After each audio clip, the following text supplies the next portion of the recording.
What's going on, YouTube? Claic Yuzolt back again with another Final Fantasy Brave Exvius video, and my god, I was waiting on these for a while. We have a new 7-star Awakening batch, and we've got some spicy ones in here. We're going to go over a couple in this video, and then we're going to go over a couple in the other video. If you look down below the in the description of this video, there is going to be a little character marks, I guess you call bookmarks, where you can click the timestamp. It will take you to the actual character maybe you want to learn a little bit more about.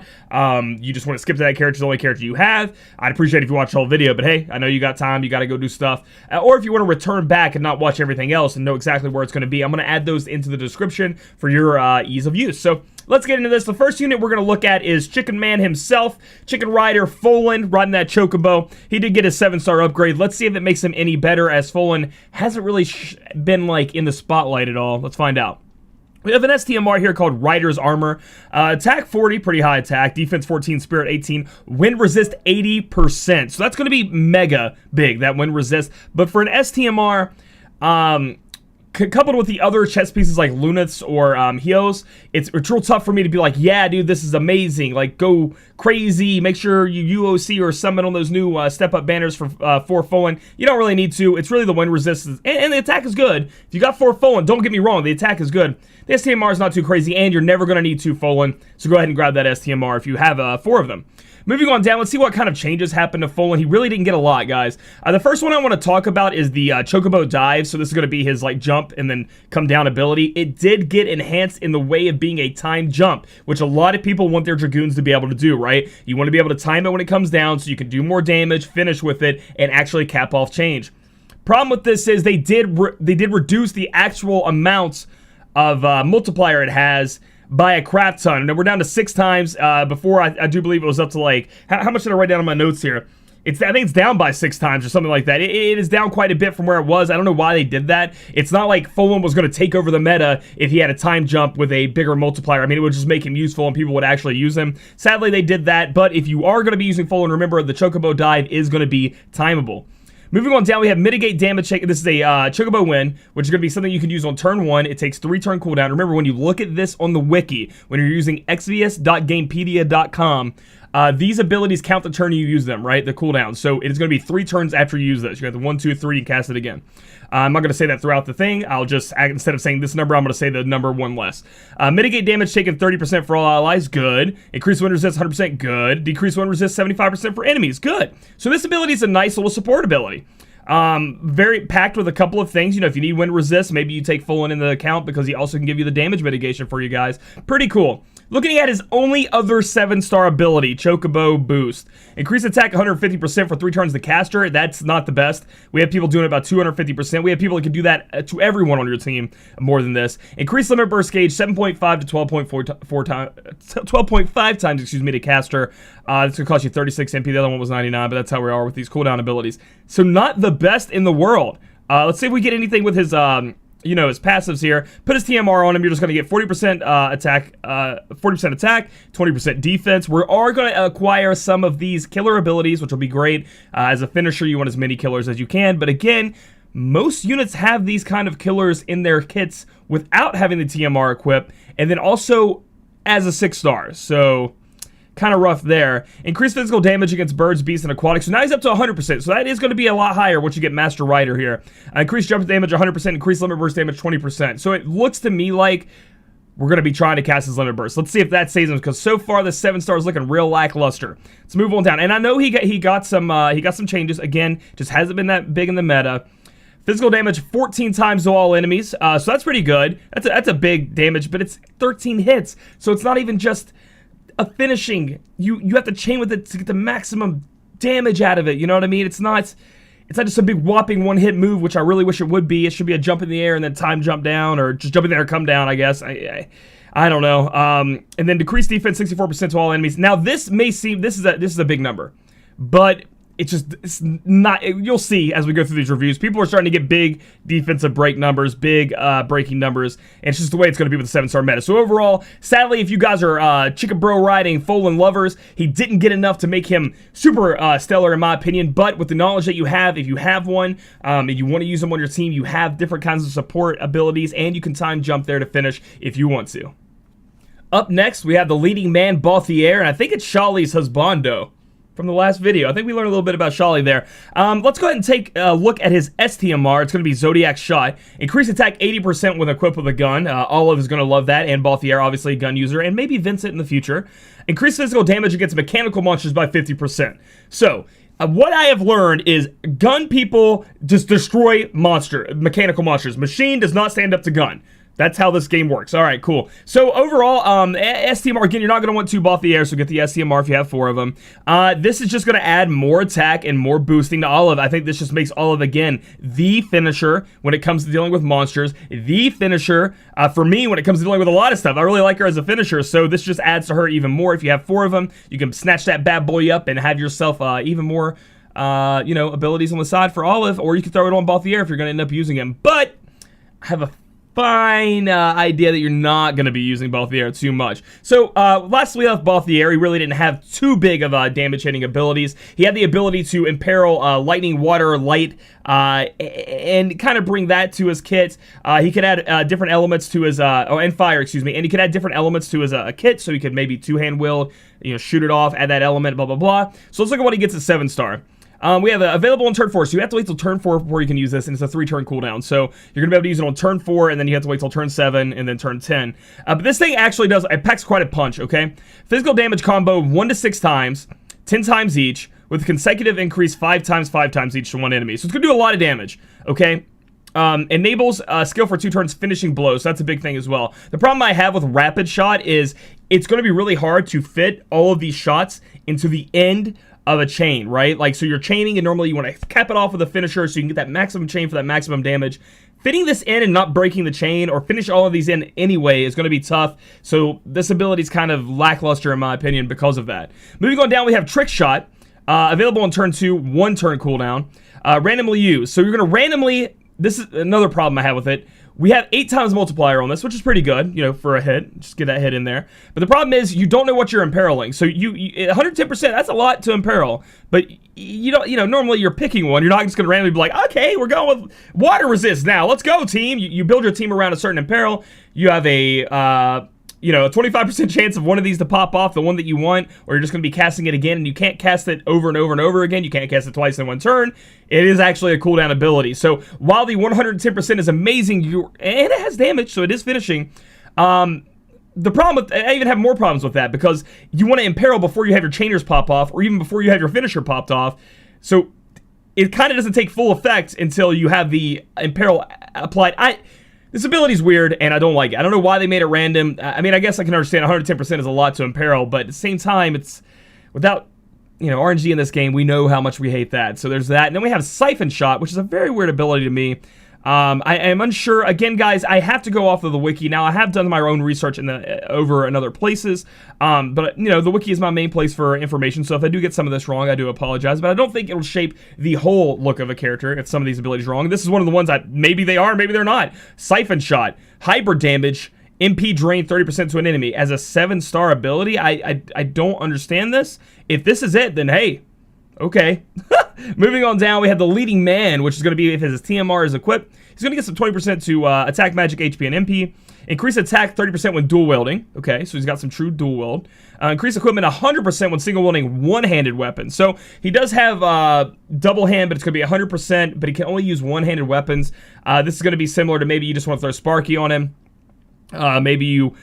I don't know. Wait, no, you have to put his TMR to get this to get him even going, and that's going to be this gun right here, which I don't even think is that great. It's 135, but it doesn't have an element attached to it. He can apply elements to his attacks, but then it's just a whole lot of mess you don't want to be dealing with to be using it, man. Like, so you would have to cast one of these abilities to add, because this doesn't add, right? These random abilities doesn't even add to it. Because if it did add to it, maybe it'd even add even more, but what you're going to have to do is be like, I'm going to 60% imperil and add fire element to my gun. My TMR, because you're going to be using his TMR, I guess, on him to be able to unlock all of this.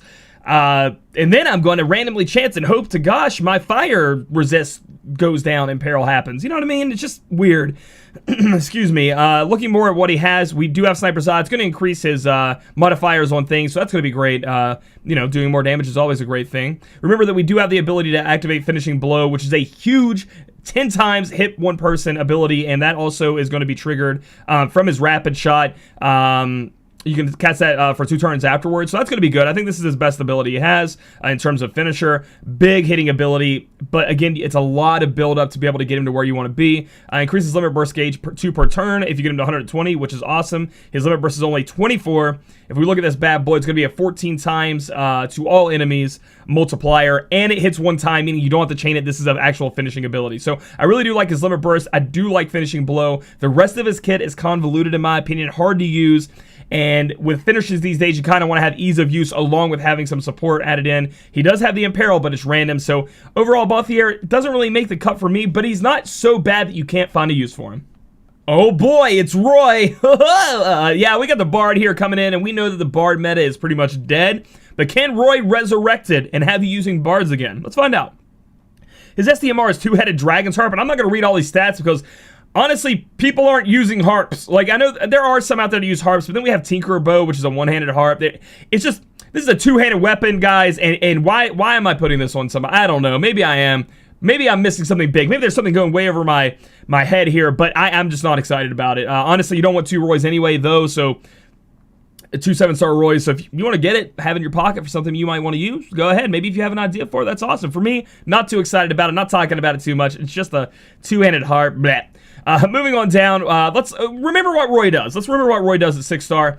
You know, he likes to slowly build up his singing, his dancing, until he gets all the way up to a higher end singing and dancing and having a merry old time next to the campfire, where he's building up your MP, he's recovering your MP, he's recovering your HP, he's breaking, and he's also buffing your stats, right? Well, he gets some increases there when it comes to his 7-star abilities. He gets 2 new songs that he can sing for your team. They're both going to do 140% attack and defense buff, which is pretty high. They're both going to break 55%. Now, again, it's not the highest in the game, but to be attached to something else where you're doing buffing and breaking, it's always a plus when it is a little bit higher. One of them is going to refresh MP, one of them is going to refresh HP, just like we had before.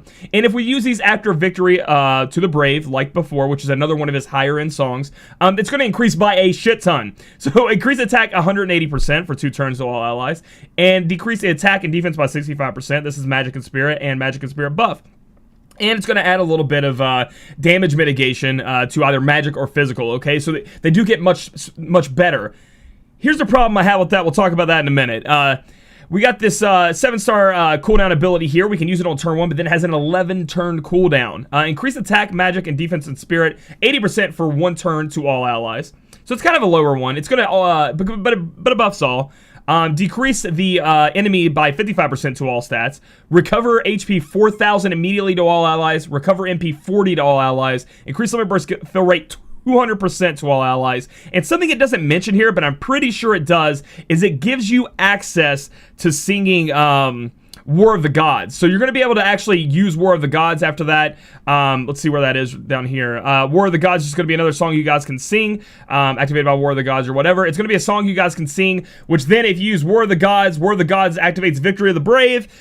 Victory of the Brave is another song that he sings. Then after you use Victory of the Brave and you go back and use a Mystic Lament or a Marching Verle, you guys are going to be able to get the bigger end one. So listen to this. You guys have to somehow trigger War of the Gods to be able to do Victory of the Brave, which is what this ability does. So then you have to cast War of the Brave, then you have to cast Victory to the Brave, then you have to cast this ability to get his big one. It's just you go all over the place. You have to go around the world to get what you want out of him, and it just seems not worth it, right? You are locked into singing these songs. Let's say you don't need any HP or MP. You have somebody else for that on your team. Maybe, you know, just bear with me, because maybe his HP healing isn't enough, and the person you're bringing to cope with the HP also has MP healing.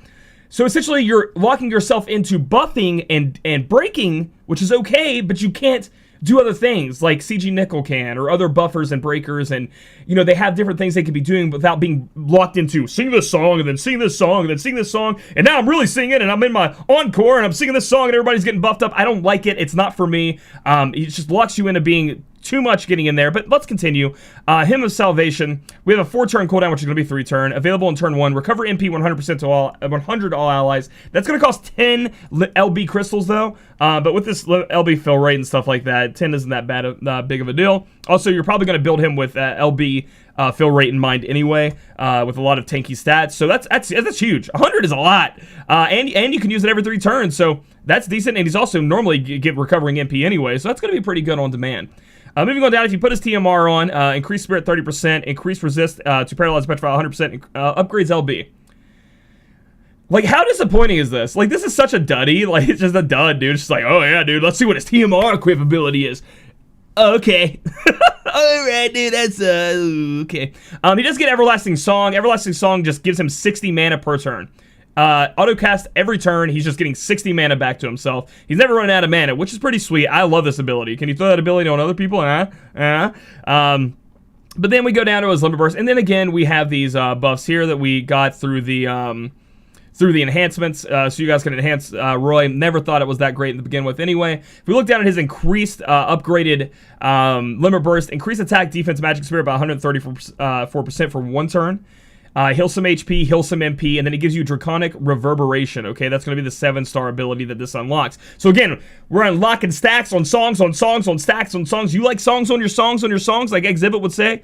Then you're going to like this character. Increase attack, defense, magic, spirit for 140%, decrease everything by 60% on the enemy, refresh MP, do the LB fill rate, and enable skill for 1 turn to caster. Draconic Reverberation. So it appears that once you unlock this, you can just keep casting it. It does cost 120, but essentially you're getting 60 back per turn. So it only costing you 60 MP. And then you're also refreshing your MP. So maybe this doesn't cost that. Maybe this isn't that big of a deal. Maybe you counteract it. But it says enable skill for 1 year to answer Draconic Reverberation. Now again, guys, I haven't used this unit. So I don't know exactly how this is going to work, but with it saying that, it just sounds like once you unlock his LB, you unlock Draconic Reverberation, you can just keep singing it. You just keep going. It says enable skill for 1 use. It doesn't say like 1 turn, 2 turns, 1 use. So it's like you cast it, and then you have another use of this if you'd like to cast it as well. Honestly, you guys got to test that for me. Maybe tell me in the comments below. All of that being said, even if that works the way I just said, if you don't have some kind of buffer support unit and you have 2 Roys, he's going to do something for you, obviously. Look at what he buffs, look at what he does. We've been over this. But there are much better options out there, okay? And Roy just doesn't get there with what he has. He's just too... The payoff isn't big enough for all the ninjutsus and songs and Linkin Park concerts and Nickelback concerts and everything you're going to have to go to get him working. So those are my opinions on Roy. Next up, we have everybody's messy hair day unit of them all, Hal, or Noctis, whichever one you want to call him. He gets a 7-star upgrade. Let's take a look at his STMR, which did get a global buff. Increase HP, MP, attack, defense, magic, and spirit by 20%. So for a materia, boosting all those stats, we have materials like that, you know, called adventurers. But this is the big one for me. Increase fire, ice, lightning, water, wind, and earth resist by 20%. It was 15% in JP. They buffed it by 5%. I think I actually do want to maybe use this on my Awakened Rain, possibly any other magic tank, you know, to be able to boost up those stats if you need to do multiples, because there are going to be fights, and there are fights in the game already where multiple elements are used. So this helps you almost across the board. We're missing light, we're missing dark. But other than that, we're doing pretty good there. And we increase our LB gauge by 2 per turn. That's actually quite a bit. 2 is good. So I do like this STMR. You're never going to need 2 Noctis, so you go ahead and get that STMR. Pound yourself on the chest and start slapping this on people if you want to.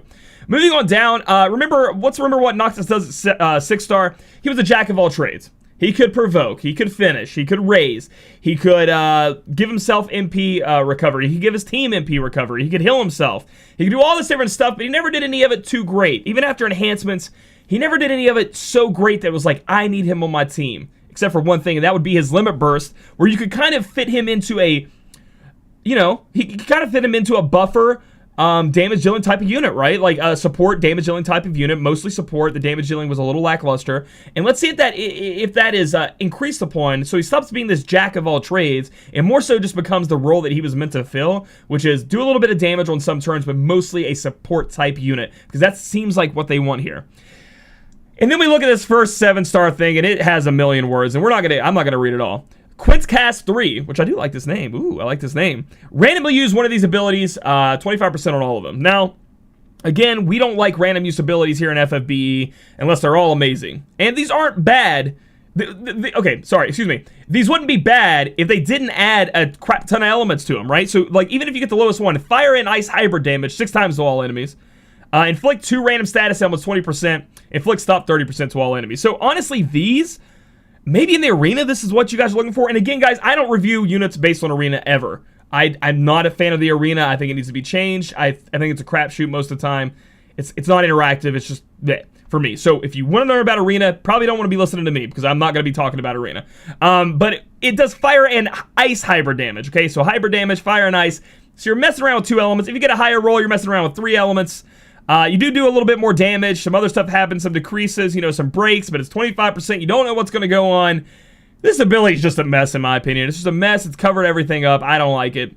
So, I'm not going to... It's 120 MP. I'm not going to give it to him, man. I don't think you're casting this very often.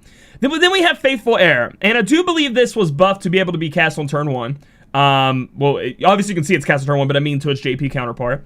It is a 5-turn cooldown ability. Increase attack, defense, magic, and spirit 150% to himself. Increase LB gauge 36 crystals. So we go on down to his LB that I was talking about, which is really what we want to use him for. It is 36. So immediately after you use this on turn 1, you can just pop that LB boy the next turn. You're going to heal yourself up a bunch and give yourself a bunch of MP. And then it also enables you to cast Armiger Wakes and Point Blank Warp Strike for 4 turns. So essentially it's going to be for 2 turns. If it counts itself, turn 3, you're definitely casting his Limit Burst. Then you have 2 turns to be able to cast that. And then you have 5 turns coming off this cooldown. So let's see how this is going to work out. If we scroll on down to his LB, and we cast this bad boy, 7-star Armiger, getting it. Physical damage, big old physical damage, right? We always knew that he did a lot of damage with his Limit Burst. That's a lot.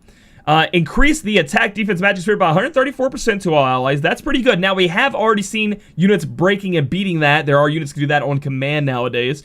But again... You know, we have to look for what we can in Noctis. Mitigate damage taken 30%. Again, we have people who can do that and this almost in 1 turn at this point. CG Nickel, especially. CG Nickel doesn't even have a 7-star yet. And then it enables access 2 turns to Point Blank Warp Strike. But in most cases, you're already going to have that thanks to casting this ability first. The problem I have with this is turn 1, you're not buffing your whole team. Turn 1, you're using this if you're going to use him as your buffer, because that's why I think you have him on your team. You're going to use this ability, and then your team's not buffed turn 1, they're naked. They're naked. They can't do anything. Turn 2, you're going to cast this, because you have it up. You're going to do some damage, maybe finish a little bit. Problem being is that if you want to finish with it, you know, you want to get some of those hits in there at the finish of a chain. The increased attack defense is not going to apply to your damage from your chainers, you know, if that makes any sense. And then this thing only lasts 2 turns, so... We're left without kind of, and obviously we can build him to where he gets his LB otherwise, right? Like through LB gains per turn, through his STMR, honestly, and through just chaining in general. But again, it leaves you open to not having a buff up if you're going to be using Noctis. That's what I feel like this ability is. These buffs are nice, but they're not like... He doesn't really need them. To be honest, he doesn't need any of that. He doesn't need a bunch of HP. He doesn't need a bunch of MP. You're going to be healing your team. You're going to take an MP to do to other people, right? You're going to have AoE MP recovery. You're going to have AoE...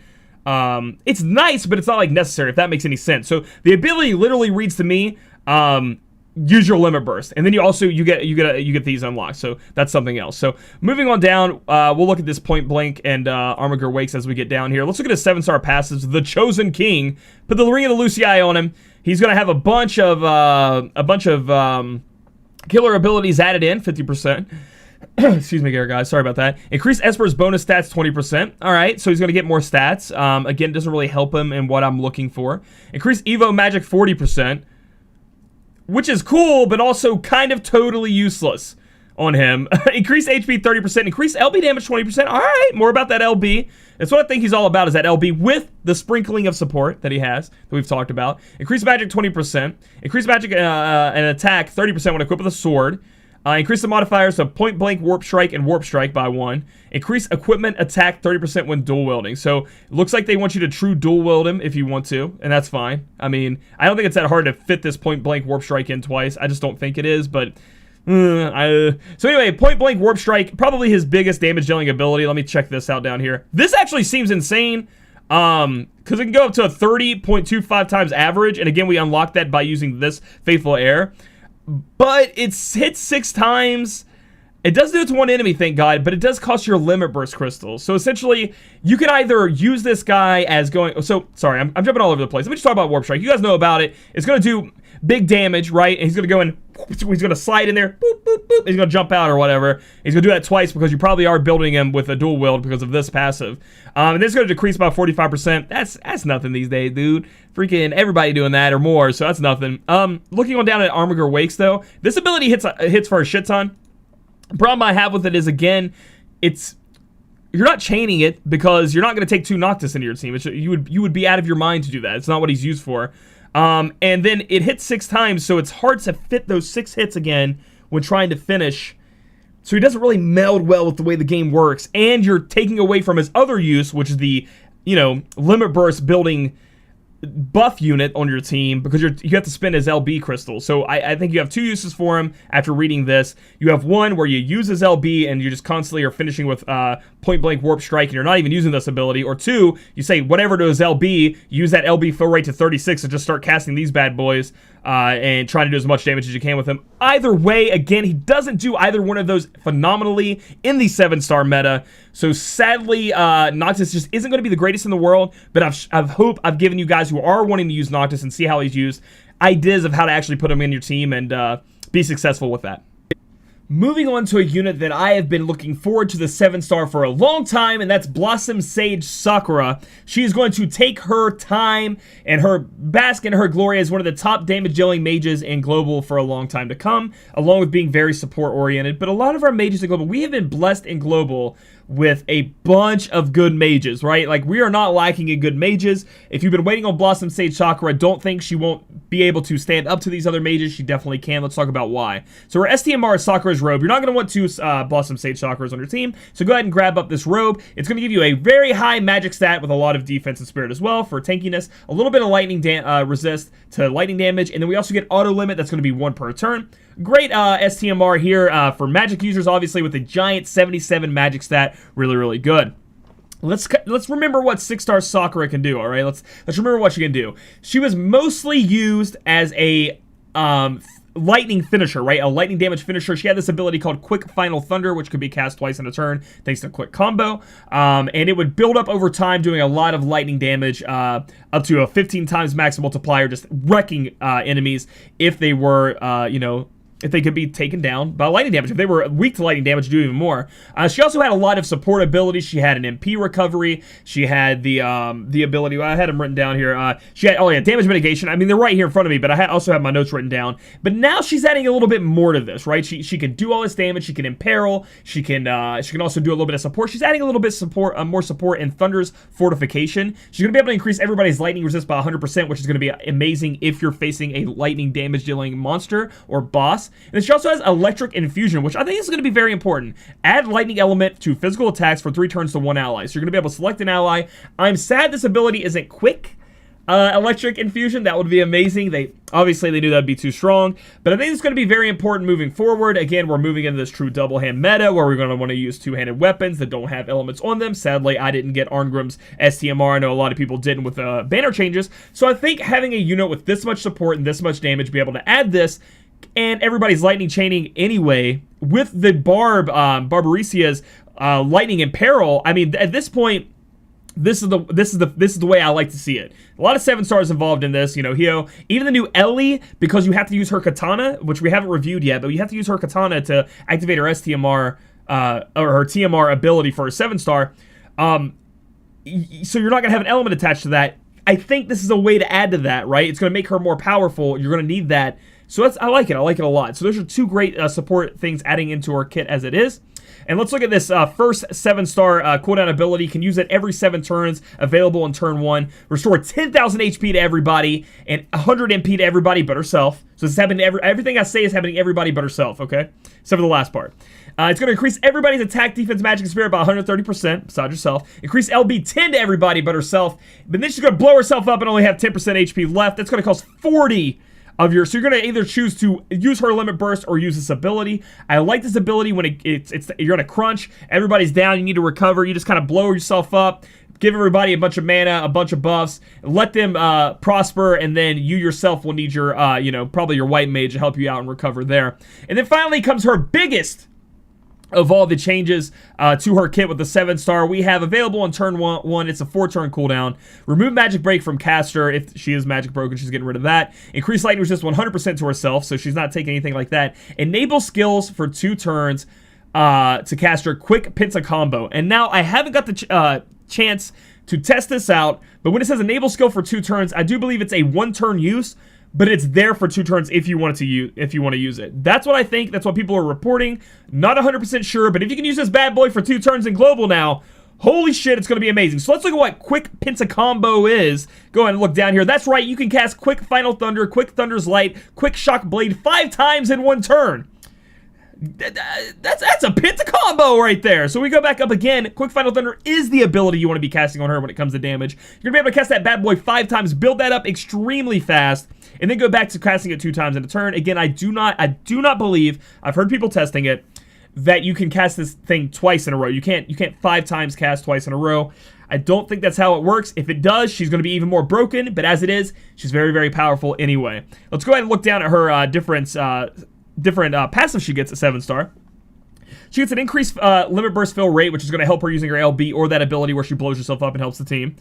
She gets true dual wield magic. She gets true double hand magic, 50%. And she also gets LB damage up. And that LB is actually amazing. The only bad part is you really do need to chain it up to get the full power out of it. We get increased modifications to the abilities that we can actually pentacast, excuse me. I haven't been able to say that before. So Quick Final Thunder is getting them up by 1.5 times. That's amazing. We love that. Increased MP 20%. We are going to need that MP, but the cool thing about this is that even with the quadcast, this is only 32 MP on this Quick Final Thunder. It's not that much. So you can actually get away with quadcast. I keep saying quadcast. Pentacast. That's 5 times, guys. I need to get used to saying that. I'm used to saying quad for Terra. And then we look on down. We have increased modifier to Quick Rebel Intention, which was her AoE elementless way of dealing with AoE mobs. So that's going to be getting a little bit of help there, increasing her magic by 30%, helping her hit that 400% magic mark, and increased lightning resist 50%. She's like Pikachu. You can't shock her, and then if you do, she's going to shock back really strong. That'd be cool. A cool mechanic. Like, if this unit takes lightning damage the last turn, it does exponentially more damage the next turn. Think about that, Gumi. Sounds interesting. Moving on down. Again, we already talked about Quick Penta combo. If we look at Eternal Ray, that's going to be our limit burst. We've been over this before. It just got even more powerful. 18 times to all enemies. It is a 40 cost LB crystal, and it is a 40 hit. So you're not going to be able to get the maximum damage out of it if you're not able to chain it up, right? It's going to do way more damage if you are able to chain it up, but I just don't see you using 2 Blossom Sage Sakuras in your team. I think that's a little bit overkill, but maybe not. Maybe there are situations where you want to be doing that. Overall, I think Blossom Sage Sakura is extremely powerful. If you have her, be excited. You just got an amazing mage on your team. And if you have to fight something that is weak to lightning, get ready to just roast it to death. Yeah, so be excited about that. That's pretty much what I got to say about Blossom Sage Sakura. And now we've reached the end of our video. So if you guys like this video, give it a thumbs up. Comment down below. We're going to say something secret here. It's a little secret. You guys ready? What is your favorite Taco Bell item? I know it sounds weird, but I want to see the people who actually sit through the whole video. We're gonna have like a secret comment so we know who you are. Kudos to you. Pat yourself on the back. You supported me enough. And mine is gonna be the chalupa, no sour cream though, nacho cheese instead. You know what I'm saying? And then subscribe for future content. Get ready for the next Awakening batch review. It'll be coming out later today. See you guys later.